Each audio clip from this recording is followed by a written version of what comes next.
मोदी ने अब घोषित कर दिया कि मैं केवल निरंकुश नहीं हूं, मैं तानाशाह भी हूं, मैं अकेला सब पे भारी हूं। और अकेला सब पे भारी का मतलब केवल विपक्ष पर नहीं अकेले सब पे भारी है, वो अपने भाजपा के जो सांसद हैं उन पे भी भारी है और आरएसएस पर भी। इसका मतलब आप उन्हें नहीं हटा सकते, ये उन्होंने घोषणा कर दी है। इस घोषणा को पूरे देश को बहुत ही गंभीरता से लेना चाहिए। क्या एक प्रधानमंत्री ऐसा घोषणा कर सकता है इस 140 करोड़ की जनता के बीच कि मैं अकेला ही हूं, मतलब देश जो है क्या आप बन गए? तो ये एक बहुत ही, इसलिए मैं कह रहा हूं कि बड़ा ही निर्णायक किस्म का बड़ा महत्वपूर्ण ये सत्र है कि उन्होंने तो, मोदी ने बता दिया कि मैं अकेला हूं, आप सब जो है मेरे खिलाफ हैं। उनके अपने सांसद भी देखिए चुप है, कहीं से तो रिएक्शन आना था। लेकिन मुझे ऐसा लगता है कि जनता तक ये बात जाएगी और जानी भी चाहिए। अगर इसके बाद भी जनता नहीं समझ रही है तो मतलब खैर अब हम मानते नहीं नास्तिक होने के कारण कि भगवान ही मालिक है, हम नहीं कह सकते, लेकिन वे खुद ही मालिक बनेंगे ऐसा लग रहा है। लेकिन ये लड़ाई जो है अब संसद से निकलकर सड़क पर आएगी ऐसा मुझे लग रहा है। राजीव जी, आपको कैसा लगता है अमलेंदु उपाध्याय जी, संसद से सड़क पे तो लेकिन आज बैनर पोस्टर दिखाई दे रहे हैं, एक अकेला सब पर भारी। हाँ राजीव जी, ये तो एक अकेला सब पे भारी नहीं है, इस देश के ऊपर बहुत भारी पड़ गया है। ये एक अकेला जो है इस देश के ऊपर बहुत भारी पड़ गया है। और देश जो है इस भारी जो छाती पे जो रखा हुआ है, ये भारी, इसको हटाने की जुगत लगा रहा है कि भाई ये छाती जो भारी रखा हुआ है इसको हटाया देश किस तरीके से। तो इस पे अब देश जो कर रहा है, इस पे चाहे देश, और ये पोस्टर लगा दिए गए हैं सब पे भारी। ये अच्छी बात है, जनता भी समझ जाएगी कि सारी जनता के दुखों का जो सारा कारण है वो यही एक आदमी है। अभी तो खुद पोस्टर लगाए जा रहे हैं कि सारे दुखों का कारण एक ही है, यही सब पे भारी है, तो सारे दुख जो है वो इसी एक के कारण है। अभी तो भारतीय जनता पार्टी खुद कह रही है और प्रधानमंत्री खुद कह रहे हैं, हम नहीं कह रहे हैं इस बात को। अगर इसको हमारी बात मानी जाए तो हमारी बिल्कुल बात नहीं मानी जाए, इसके प्रधानमंत्री की बात मानी जाए। वरना प्रधानमंत्री स्पष्ट करेंगे सब पे भारी का मतलब क्या है उनका, एक अकेला सब पे भारी स्पष्ट करना चाहिए उनको, क्या मतलब है सब पे भारी, किस तरीके से भारी है सब पे। वजन उनका बहुत ज्यादा है क्या? लगता भी नहीं है साहब बहुत ज्यादा है। तो योगा करते हैं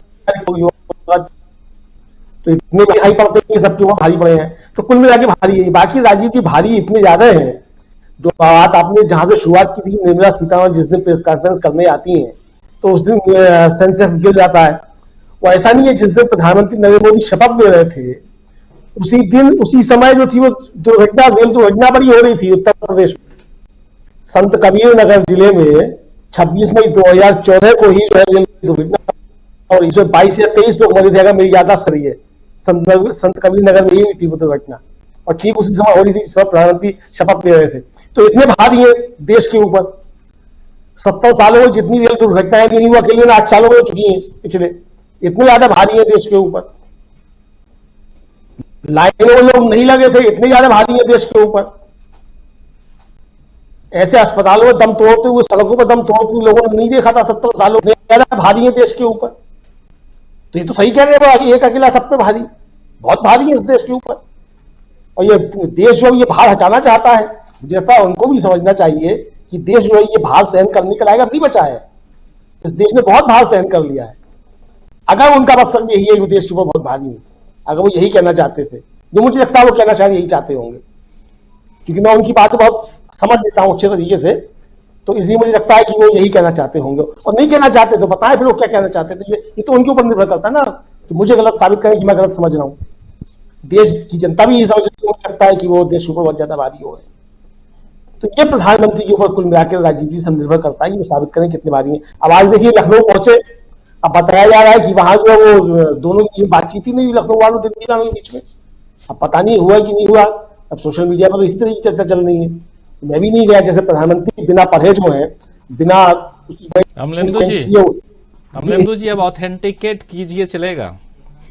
हाँ वही तो मैं कह रहा हूँ, जब प्रधानमंत्री बिना ऑथेंटिकेट किए हुए सदन के अंदर आ जाते हैं, दोनों में बातचीत नहीं है। नहीं मैं यही तो कह रहा हूँ कि जैसे प्रधानमंत्री संसद में जाके ऑथेंटिकेट किए हुए कह देते हैं कि 600 से ज्यादा जो प्रेम कुमार जी को जोड़ रहे हैं, जरा सुन लीजिए प्रेम कुमार जी क्या जोड़ रहे हैं। संदीप बोल रहे हैं अमलेंदु जी को कि ऑथेंटिकेट करिए वरना एक्सपंज कर दिया जाएगा। नहीं एक्सपंज करने का सवाल ही नहीं है। संसद के अंदर आप कुछ भी बोलिए, बाहर ही मुकदमा नहीं हो सकता है। संसद के अंदर सांसदों को बोलने का अधिकार है और तो इस पर कई एक्सपंज हो रूलिंग रहे है। हैं ना अमलेंदु जी, वही नहीं, तो कह रहे हैं।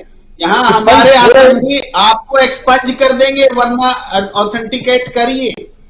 नहीं, मैं तो ऑथेंटिकेट कह रहा हूं ना, जैसे प्रधानमंत्री ने ऑथेंटिकेट नहीं किया सदन के अंदर कि 600 योजनाएं नेहरू गांधी परिवार के नाम पर चल रही हैं, मैं भी उसी तरीके से जो देख करके बता रहा हूं सोशल मीडिया। प्रधानमंत्री अखबार की खबर देख करके बोल रहे थे, मैं सोशल मीडिया देख के बोल रहा हूं। अंतर बस इतना ही है, अखबार की देख के नहीं बोल रहा हूं, मैं सोशल मीडिया देख के बोल रहा हूं। तो प्रधानमंत्री को अगर कुछ विशेषाधिकार है तो एक नागरिक होने के नाते मेरे भी तो अधिकार है। प्रधानमंत्री को सदन में बोलने का अधिकार है कुछ भी, तो मुझको कम से कम जो अपने मन की बात कहने का तो अधिकार है इस देश में।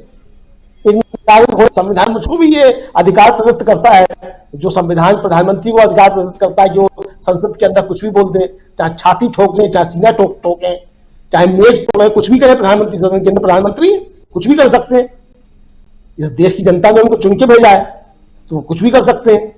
तो कुछ भी जो कर सकते हैं, तो अब इसलिए ये है, तो कुल मिला के रांची की मसला यही है कि प्रधानमंत्री, मुझे लगता है कि जैसा हमारे और भी साथियों ने कहा, और खासतौर से दीपक जी, स्वामी जी ने शुरुआत में ही कहा कि वो समझ गए हैं कि वो अकेले हैं। तो ये तो बात देखिए, हम लोग उस दिन भी कह रहे थे, और इत्तेफाक की बात थी कि मैं जब अपनी बात कह रहा था उस समय मेरा लैपटॉप क्रैश हो गया था। क्यों? ये प्रधानमंत्री समझ चुके हैं कि आरएसएस भी जो है वो उनको ढोने को तैयार नहीं, क्योंकि वो बहुत भारी हो गए आरएसएस के ऊपर भी। इसीलिए उस समय में कह रहे थे कि मैं अकेला सब पे भारी हूं। तो मुझे ऐसा लगता है, अगर ऐसा नहीं है तो प्रधानमंत्री बताएं कि नहीं आरएसएस पे भारी नहीं है वो, वरना आरएसएस तो पूरी भारतीय जनता पार्टी के ऊपर भारी है। तो अब ये खैर आरएसएस का और प्रधानमंत्री की पार्टी के बीच का मसला है, कौन किस पे भारी है, कौन किस पे भारी नहीं है। लेकिन फिलहाल राजीव जी, जो मसला है इस समय, तो अडानी का केस चल रहा है, जिसकी वजह से देश की अर्थव्यवस्था को नुकसान हो रहा है, आम लोगों का पैसा डूब रहा है। इसके दुष्परिणाम आएंगे, वो कब आएंगे सामने, कितनी जल्दी आएंगे, 2024 के चुनाव से पहले आएंगे कि उसके बाद आएंगे, ये सब चीजें बात की बातें हैं। लेकिन पैसा तो लोगों का डूब रहा है, ये तो बात सही है, लोगों का पैसा डूब रहा है। तो ये कुल मिलाकर के ये भारी जो पड़ रहे हैं प्रधानमंत्री देश के ऊपर, मुझे लगता है प्रधानमंत्री अपने को थोड़ा सा हल्का करें। अब वो कैसे हल्का करेंगे, ये उनके ऊपर निर्भर जी। प्रोफेसर अखिल स्वामी जी, बातें जो कह रहे हैं अभी, और हम लोग भी करते रह रहे हैं, अदानी की बात हम कर रहे हैं, लेकिन अदानी उन 80 करोड़ जनता जो लाभार्थी वर्ग, लाभार्थी वोटर बैंक के रूप में तैयार हो चुके हैं, उन पर क्या फर्क पड़ता है, या क्या फर्क पड़ेगा?